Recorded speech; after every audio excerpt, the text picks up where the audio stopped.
بسم الله الرحمن الرحيم نحمده ونصلي على رسوله الكريم أما بعد فقد قال الله تعالى في القرآن المجيد بعد أعوذ بالله من الشيطان الرجيم بسم الله الرحمن الرحيم رضي الله عنهم ورضوا عنه وقال عليه الصلاة والسلام عن بنته زينب رضي الله عنها هي أفضل بناتي أصيبت في أو كما قال عليه الصلاة والسلام صدق الله مولانا العظيم وصدق رسوله النبي الكريم ونحن على ذلك لمن الشاهدين والشاكرين والحمد لله رب العالمين.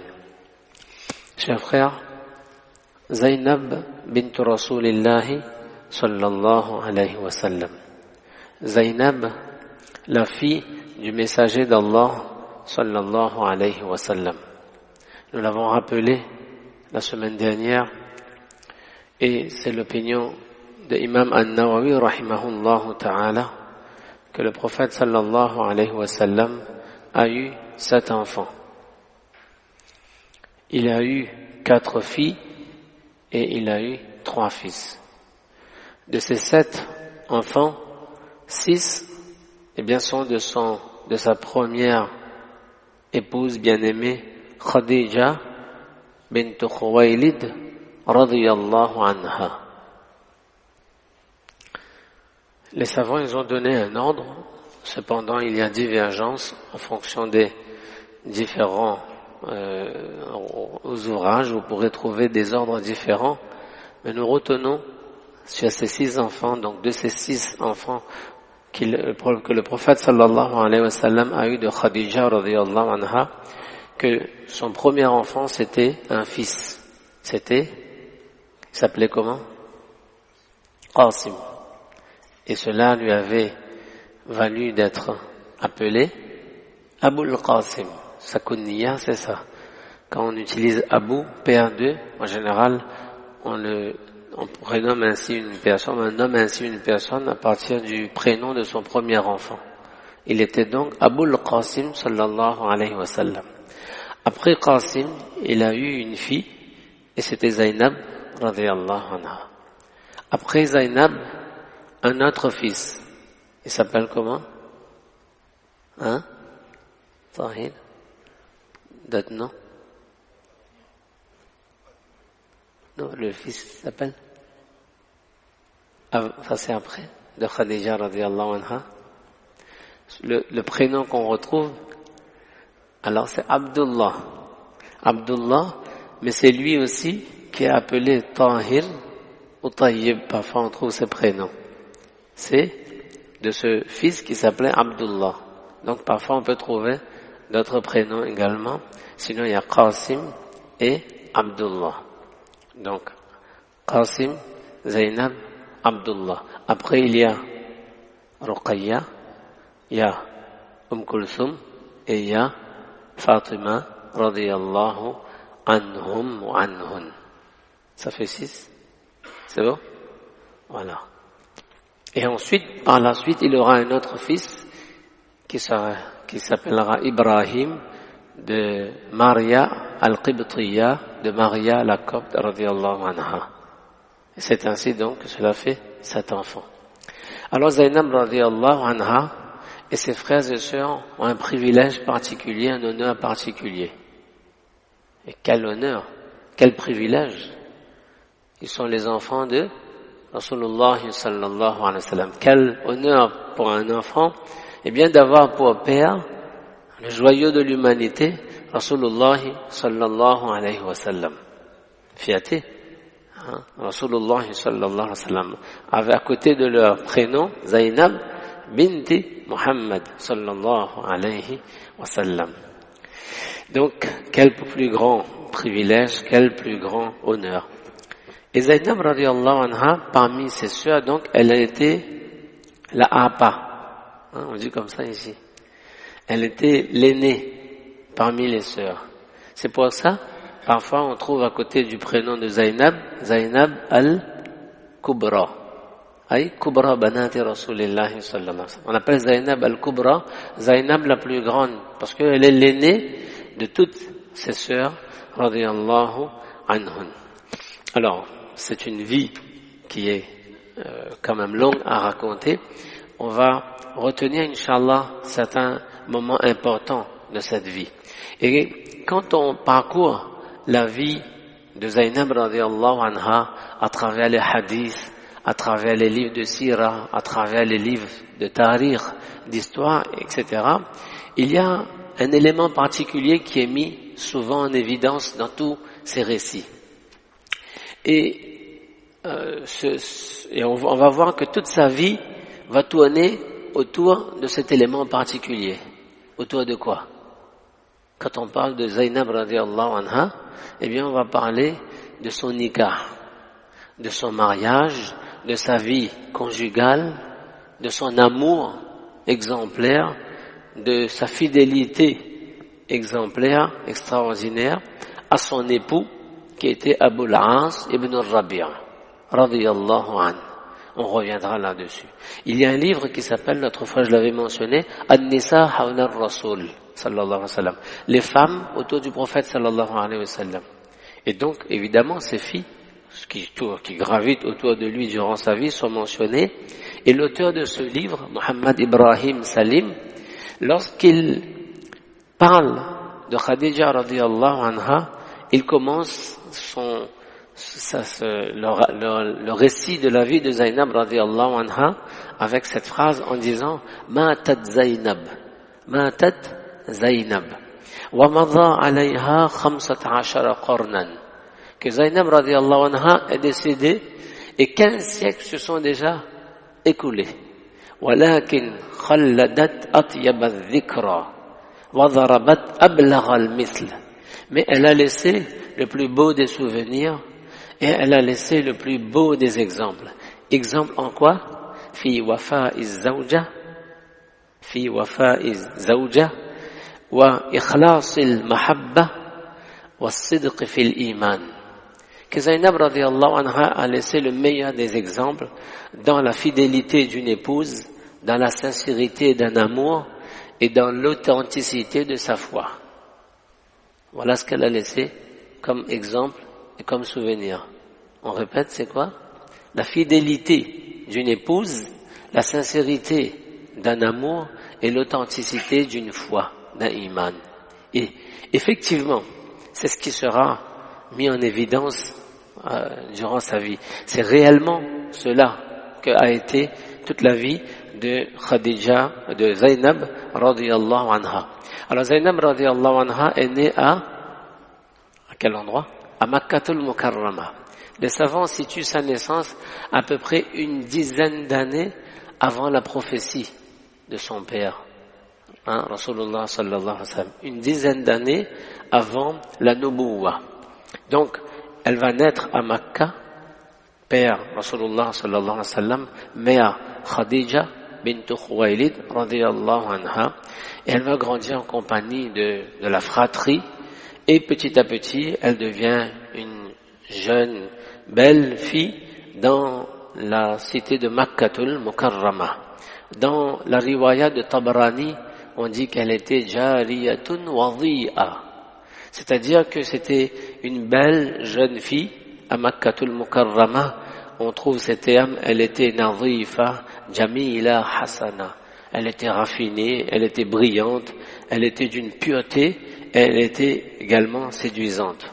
Et lorsque, en grandissant, l'âge de se marier arrive, eh bien évidemment, une jeune fille comme ça, eh bien les demandes affluent. Une jeune fille comme ça, c'est-à-dire une jeune belle fille, mais d'une famille respectueuse, respectable, ayant pour père qui? Ben celui qu'on appelle déjà, il n'est pas prophète, mais on l'appelle comment? Al-Amin, c'est l'homme honnête de Makka qui est son père. Et sa maman, mais la grande dame respectable, digne, riche, commerçante de Makka, Khadija bint Khuwaylid. Eh bien, une fille comme ça, évidemment, eh bien, les gens se bousculent pour la demander en mariage.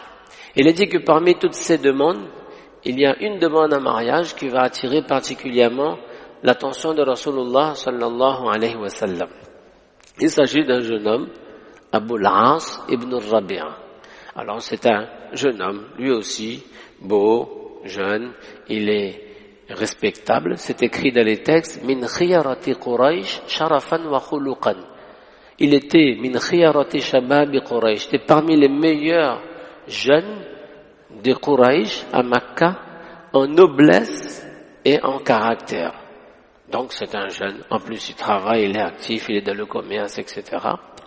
Et il y a surtout quelque chose de particulier dans cette demande, parce que ce jeune homme, Abu al-As, eh bien il n'est pas complètement étranger à Zainab.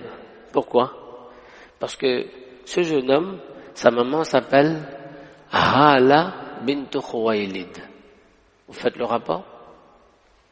Khadija bint Khuwaylid, Hala bint Khuwaylid.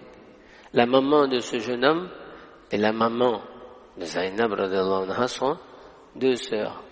C'est son cousin qui lui fait cette demande. Donc c'est ça, c'est le fils de sa Kala qui s'appelle Hala. Alors, petite précision, c'est bien de le rappeler. J'ai eu l'occasion de faire déjà ce programme, je le disais à chaque fois, petite parenthèse, oui, le mariage entre un cousin et une cousine est autorisé. Et non, le cousin et la cousine ne sont pas mahram. Un cousin-cousine n'est pas mahram. On considère frère, soeur, etc. Mais non, ils ne sont pas mahram, étant donné que le mariage est possible. Le prophète sallallahu alayhi wa sallam, donc, sa fille, Zainab, qui, eh bien, reçoit la demande de ce jeune homme. Alors, évidemment, tout le monde est content, l'accord est donné. Est-ce que l'accord est donné directement? Non. Le jeune homme, il vient voir le prophète sallallahu alayhi wa sallam et il lui dit que je souhaiterais, eh bien, épouser votre fille, votre grande fille, c'est-à-dire Zainab. Le prophète sallallahu alayhi wa sallam, qu'est-ce qu'il dit? Il dit la af'alu, je ne le ferai pas. Hatta asta'zinaha, jusqu'à ce que je ne lui demande la permission. C'est un enseignement. On parle de quoi? Mariage forcé en islam. C'est pas les enseignements du prophète sallallahu alayhi wa sallam. C'est pas l'islam et c'est pas la sunna, c'est pas les enseignements du prophète sallallahu alayhi wa sallam. C'est les enfants qui vont vivre avec. Bien sûr, les parents accompagnent, les parents conseillent, les parents orientent, mais c'est Zainab qui va habiter avec Abu al-As. Donc il faut quand même lui demander si elle est d'accord. Et c'est ainsi que le prophète sallallahu alayhi wa sallam, il va voir Zainab et il lui dit Inna ibna khalatik ja'ani wa dhakara ismak. Il y a ton cousin qui est venu me voir et il t'a mentionné. Ça veut dire, voilà, il est intéressé à se marier avec toi. Fahal tardina zawjan lak. Est-ce que tu es contente, tu serais contente de l'avoir pour époux? Et c'est là que dans les textes c'est écrit que Zainab radhiyallahu anha, elle n'a pas fait de réponse verbale. C'était la pudeur de l'époque. Ihmarra wajhuha wa btasamat. Elle a rougi et elle a fait un sourire. Ça c'est la pudeur qu'il y avait à cette époque devant le père, la jeune fille. Eh bien, pour donner son accord, eh bien, elle a fait un sourire et son visage, eh bien, avait rougi. Le père a compris que sa fille est d'accord et alhamdulillah, la réponse est positive. Le jeune homme est content, Zainab radhiyallahu anha est contente, les parents sont contents, tout le monde est content et le mariage est organisé. Il est dit que Khadija radhiyallahu anha, la maman, est tellement contente qu'au moment où sa fille, eh bien, se prépare à rejoindre son époux après le mariage, eh bien, elle va faire un cadeau qui est d'une certaine valeur. Elle va prendre un collier d'une certaine valeur, d'un certain montant, que c'est elle-même qui porte déjà ce collier sur elle.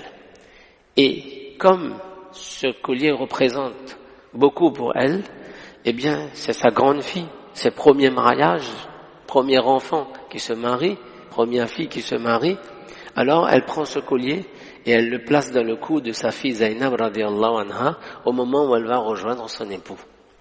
Alhamdulillah, le mariage est fait, ils sont contents et c'est donc le début d'une nouvelle vie pour Zainab radiyallahu anha. Le mariage, c'était des jeunes à cette époque. Et donc, il y a une vie d'amour, de mahabba entre les deux époux. Allah subhanahu wa ta'ala, au fil de ces quelques années qui suivent, va leur donner 2 enfants. On connaît les enfants? Vous avez le souvenir d'un récit dans lequel le prophète sallallahu alayhi wa sallam avec les compagnons, et il y a une de ses filles qui l'appelle pour dire « Allez appeler vite mon père, parce que mon fils est en train de quitter ce monde. Il est encore en bas âge, et le fils est en train de quitter ce monde. » Eh bien, c'est cette fille-là, c'est Zainab radiyallahu anha, et c'est ce fils à elle qui est en train de décéder, en bas âge. Lorsque les gens viennent voir le prophète sallallahu alayhi wa sallam en disant « Viens vite, ta fille Zainab t'appelle, son fils n'est pas bien. » Le prophète sallallahu alayhi wa sallam, eh bien, il va dire cette parole qui est devenue un enseignement pour nous. Au moment où on apprend le décès d'une personne, on dit « Inna lillahi ma a'ta wa lahu ma akhadh wa kullu shay'in indahu bi ajalim musamma faltasbiri wal tahtasibi » Ô Zainab, ça appartient à Allah ce qu'il a donné, ça appartient à Allah ce qu'il reprend. De toute façon, chaque chose vient d'après un terme bien défini. Quand c'est le moment, eh bien on repart. Alors fais preuve de sabre et espère la récompense d'Allah. Donc, les personnes retournent et disent à Zainab, voilà ce que ton père a dit. Elle dit, s'il vous plaît, dites-lui de venir. Vraiment, il va quitter ce monde. Alors le prophète sallallahu alayhi wa sallam, en compagnie de quelques grands sahaba radiyallahu anhum, il s'empresse et il arrive près de Zainab radiyallahu anha et ce fils qui est, eh bien, dans ses derniers instants. Le prophète sallallahu alayhi wa sallam, il prend son petit-fils. On sait qu'il était un père exemplaire, il était aussi un grand-père plein d'amour pour ses petits-enfants. Il prend ce petit-fils, Ali, il s'appelait, Ali, le fils de Zainab radiyallahu anha. Et le prophète sallallahu alayhi wa sallam, cet enfant qui quitte donc ce monde devant le prophète sallallahu alayhi wa sallam, et le prophète sallallahu alayhi wa sallam, tout naturellement, il verse des larmes. Ça, c'est un hadith qui est très connu. Quand un compagnon se tourne vers lui, il lui dit, toi, messager d'Allah, tu pleures? Sallallahu alayhi wa sallam. Il pense que non, mais il ne devrait pas pleurer. Le prophète sallallahu alayhi wa sallam a dit, هذه رحمة جعلها الله في قلوب المؤمنين. Ces larmes-là, ces pleurs, c'est une miséricorde qu'Allah Ta'ala a placée dans le cœur des croyants. L'islam ne nous demande pas de réprimer nos émotions et nos sentiments. Il faut les exprimer pleinement, tout naturellement, sans révolte vis-à-vis d'Allah, mais c'est la nature de l'être humain. Il y a de la joie, mais il y a aussi de la tristesse. Et des fois, quand quelqu'un pleure, les gens disent pleure pas bon pleurer. Non, vas-y, pleure. Ça, c'est une miséricorde. Et le prophète sallallahu alayhi wa sallam a dit wa innama yarhamullahu min ibadihi ar-ruhama, que ceux qui sont pleins de miséricorde, c'est Allah qui lui a fait miséricorde. Et Ali quitte ce monde en bas âge. Et ensuite, il y a une fille. Elle s'appelle Umama. On la retrouve dans certains hadiths. Vous avez les récits? Ça, c'est important, ça. Le récit où le prophète sallallahu alayhi wa sallam est en train de faire la salat. Et il tient dans sa main une petite fille. Il fait le qiyam, la petite fille est dans ses bras. Il fait le recours, l'enfant est dans ses bras. Quand il arrive dans sajda, il pose à côté de lui, il fait sajda, quand il se remet debout, il reprend l'enfant dans ses bras. Les savants ils disent que ça c'est Umama, c'est la fille de Zainab radiyallahu anha. Et là aussi, parce qu'on n'a pas le temps de tout détailler, mais petit enseignement pour nous, nous devrions, vous connaissez mon discours là-dessus, parfois reconsidérer la place des enfants dans la masjid. C'est pas le sujet. Mais faire bien attention que dans la masjid du prophète sallallahu alayhi wa sallam, il y avait des pleurs et il y avait des rires des enfants. C'est ça aussi la maison d'Allah. Oui, il y a le respect. Oui, il y a la propreté. Oui, il faut leur apprendre. Mais tout cela se fait avec un certain amour. Mais il faut qu'ils soient là. Il faut les laisser venir. Bien sûr, il y a des règles à respecter. L'enfant est propre, etc. Mais ensuite, eh bien, il y a un certain amour. Ces enfants-là, on doit les embrasser. Ces enfants-là, on doit passer nos mains sur leur tête. Ces enfants-là, on doit leur montrer qu'ils ont ici, dans la maison d'Allah, toute leur place. Ce sont eux qui seront là lorsque nous ne serons plus là. Donc, il faut leur donner l'amour de cet endroit également. On voit le meilleur des hommes, sallallahu alayhi wa sallam, qui porte carrément sa petite fille dans ses bras pendant la salat dans la maison d'Allah. Je referme la petite parenthèse, c'est un sujet plus long. Donc, le temps avance. Ça, ce sont les deux enfants de Zainab radiallahu anha. Le temps avance et ce qui se passe, c'est qu'on arrive à la 40e année de la vie de Rasulullah sallallahu alayhi wa sallam. Le prophète sallallahu alayhi wa sallam, eh bien, il est investi de sa mission, il devient prophète. Et quand il devient prophète, nous savons que, eh bien, parmi les premiers musulmans, on connaît qui parmi les premiers musulmans? Son épouse, Khadija radiallahu anha, très bien. Il y a qui? Oui, il y a les hommes, Abu Bakr radiallahu anhu, il y a Ali radiallahu anhu, parmi les jeunes, il y a Zayd radiallahu anhu, mais il y a aussi les filles du prophète sallallahu alayhi wa sallam. On ne mentionne pas toujours, mais les filles aussi ont suivi la maman et ont suivi l'invitation du père.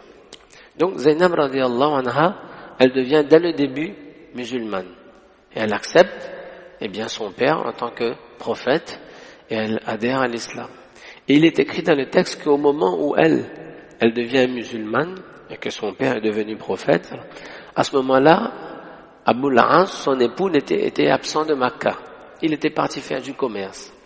Quand il revient, Zainab radiallahu anha, eh bien, elle va le voir, et elle lui dit, Bu'isa abi nabiyyan.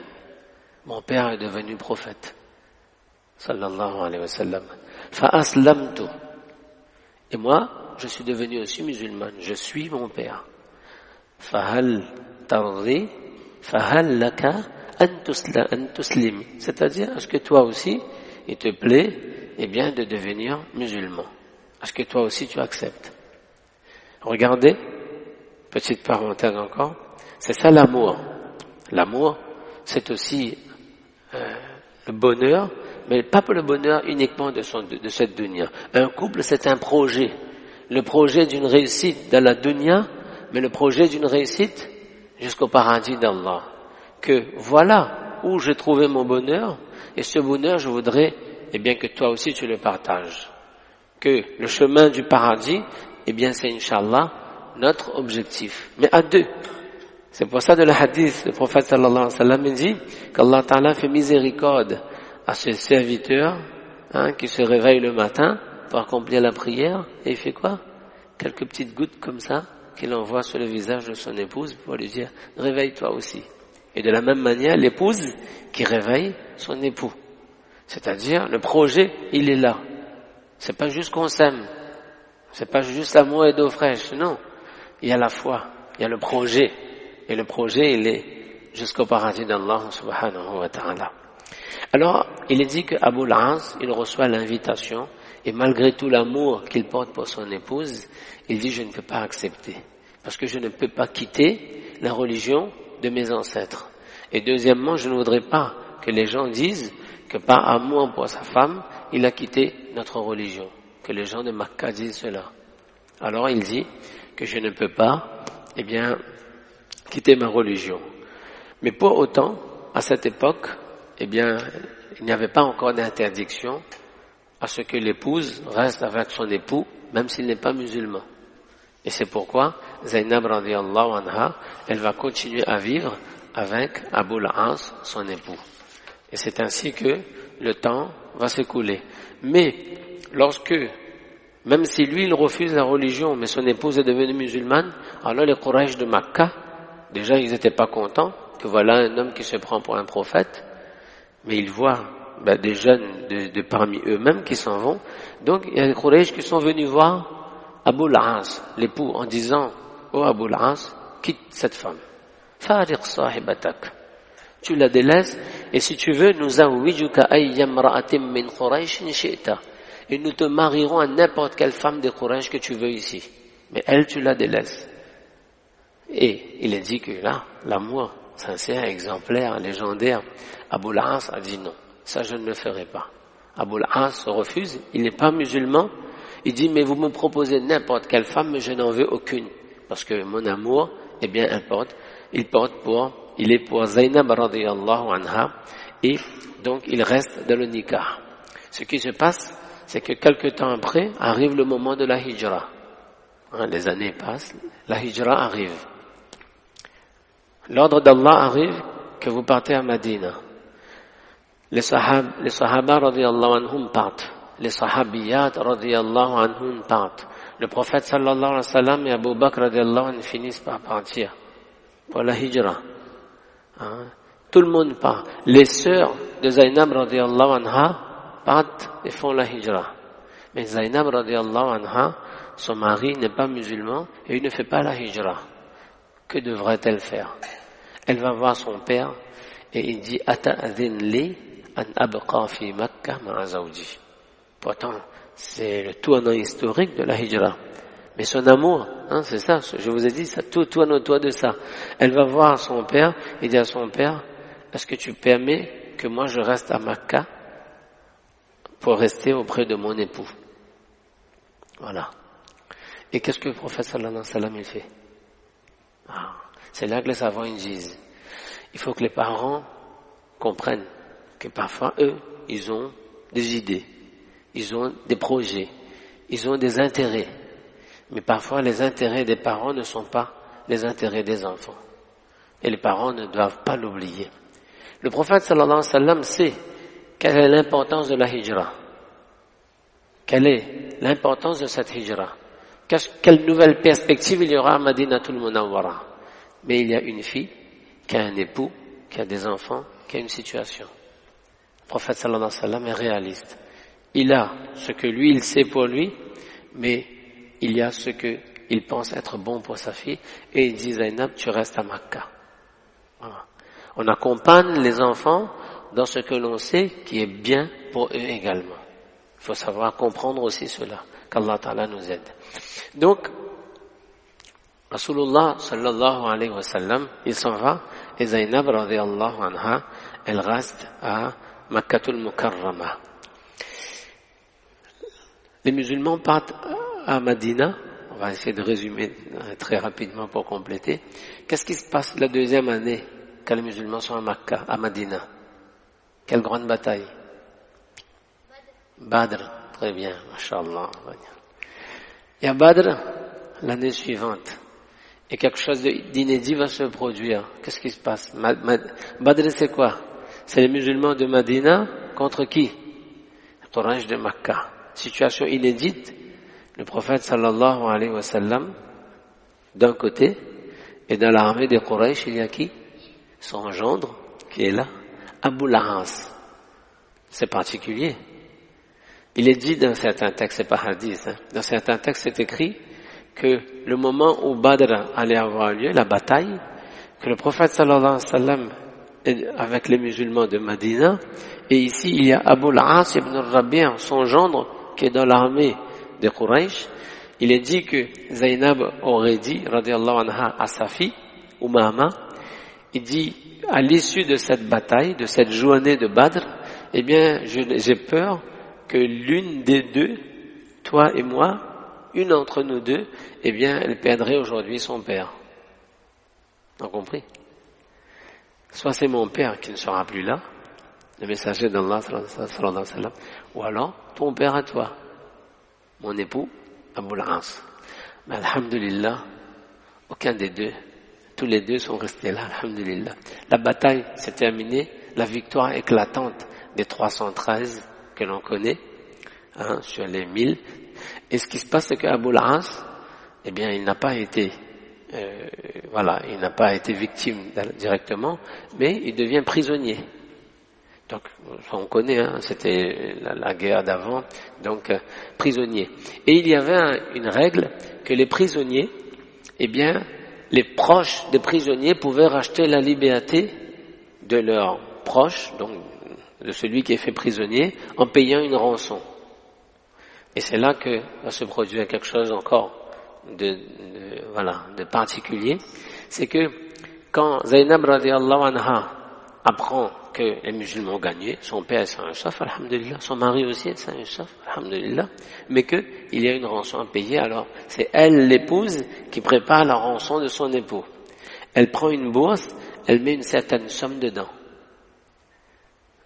Et c'est pas suffisant, il faudra mettre quelque chose, il faudra rajouter. Qu'est-ce qu'elle va mettre dans la boisse?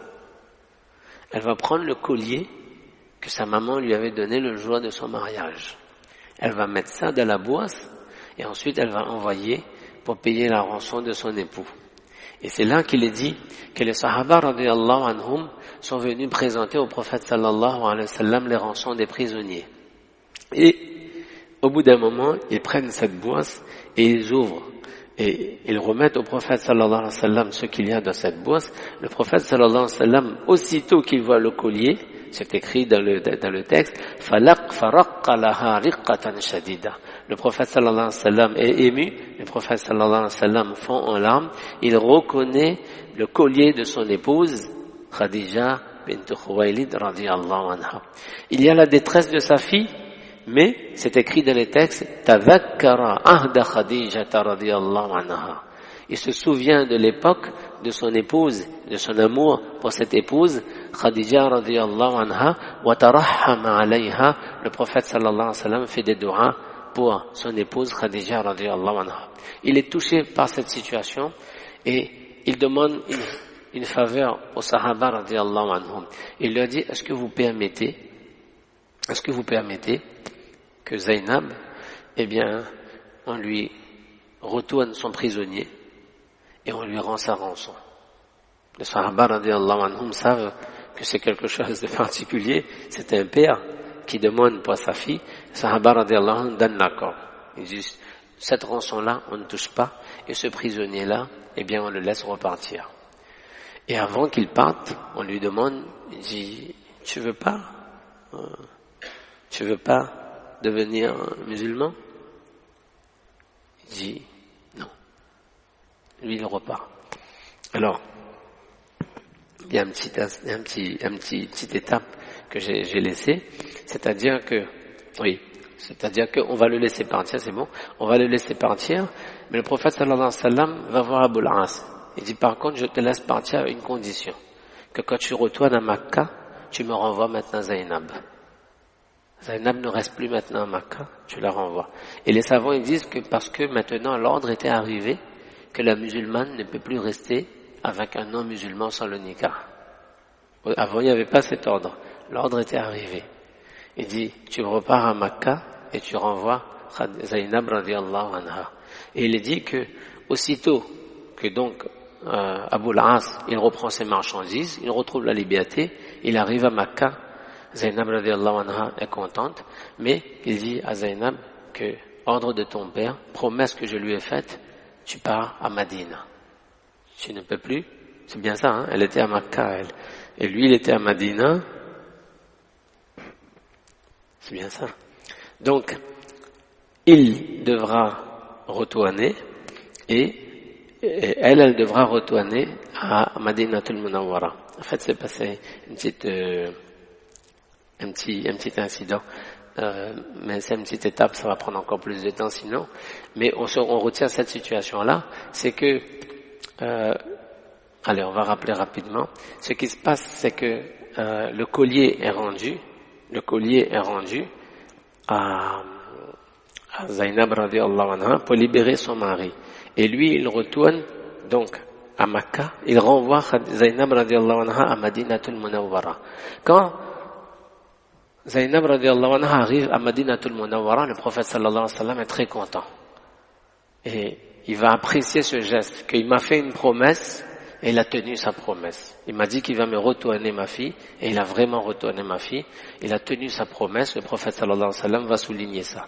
En quelques minutes, je termine, la fin est très rapide, incha'Allah. Zainab radiyallahu anha arrive à Madina, elle n'a plus le nikah, parce que son mari n'est pas musulman. Et il est dit qu'elle arrive à Madina, eh bien, tout le monde sait que la fille du prophète sallallahu alayhi wa sallam, elle n'a plus de mari, et c'est la fille du prophète sallallahu alayhi wa sallam, elle reçoit plein de demandes à Madinatul Munawwara. Et il est dit dans les textes qu'elle a refusé toutes les demandes, parce que dans son cœur, je vous dire, amour exemplaire, fidélité légendaire, il y a cet espoir que son mari, Inch'Allah, il reviendra un jour. Donc elle refuse toutes les demandes, et elle reste à Madinatul Munawwara. Qu'est-ce qui se passe un jour? Abu al-As, son mari, il passe près de Madina. On a vu, il est commerçant. Et il passe avec de la marchandise, et comme il y avait des conflits à chaque fois avec les gens de Makka, avec les Quraysh et les musulmans, les Muhajidines de Madina, eh bien ils ont mis la main sur les marchandises et la caravane de Abu al-As. Les musulmans de Madina, les Sahaba. Abu al-As a réussi à s'enfuir. Il s'enfuit où? Il est à côté de quelle ville là? Madina. Il y a qui à Madina? Zainab. Il va, il dit qu'il arrive à Madina et il trouve la maison de Zainab, il colle à la maison et Zainab là qui voit Abu al-As qui arrive. Il n'a pas envoyé SMS, il arrive direct. Il est arrivé et il explique la situation. C'était la nuit, Zainab radiallahu anha lui dit tu restes là. Le matin, Zainab radiallahu anha, regardez, après la salat de Fajr, elle se lève de la masjid, elle dit aux gens, Ya ayyuhan nas, elle dit, oh vous les gens, qad ajartu Abu al-As. Il dit, j'ai donné protection à Abu al-As. Je sais qu'il y en a qui le recherchent, moi, Zainab, je lui ai donné la protection. Le prophète sallallahu alayhi wa sallam, il entend, il demande aux compagnons, il dit, vous avez entendu là? Zainab quoi l'a dit? Il dit, alors, les sahaba ont dit, ajarna man ajart. Les sahaba, ils disent à Zainab, on donne la protection à celui à qui toi tu donnes la protection. Et alhamdulillah, Abu al-As se retrouve en sécurité à Madinatul Munawwara.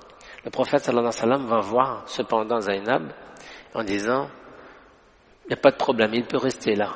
Si on considère la relation proche, c'est ton cousin de toute façon. Et si on considère la relation lointaine, c'est le père de tes enfants. Donc ça peut être dans le sens inverse aussi. Proche, c'est le père de tes enfants. Loin, c'est ton cousin. Il n'y a pas de souci. Cependant, pas d'intimité parce que tu n'es pas halal pour lui. Et il reste là. Et à nouveau, elle va voir Abu al-As. Zainab, elle dit, tu ne veux pas devenir musulman? Fahal laka? Illa an tuslim? Il dit non. Il dit, je retourne à Makkah. Il s'en va à Makkah. Il arrive à Makkah, toutes les marchandises qu'il y avait, c'était pas tout à lui, c'était aux gens de Makkah. Il a pris toutes les marchandises de tout le monde, il a rendu à tout le monde. Il a dit à tout le monde, est-ce que je vous dois encore quelque chose? Les gens ont dit non. Qad wajadnaka wafiyan karima. Tu as toujours été quelqu'un d'honnête, tu as toujours été quelqu'un de fidèle. Alors, aussitôt qu'il a rendu les marchandises et tout, c'est là qu'il dit, ashhadu an la ilaha illallah wa ashhadu anna muhammadan rasulullah. Il dit, ça y est, je suis devenu musulman.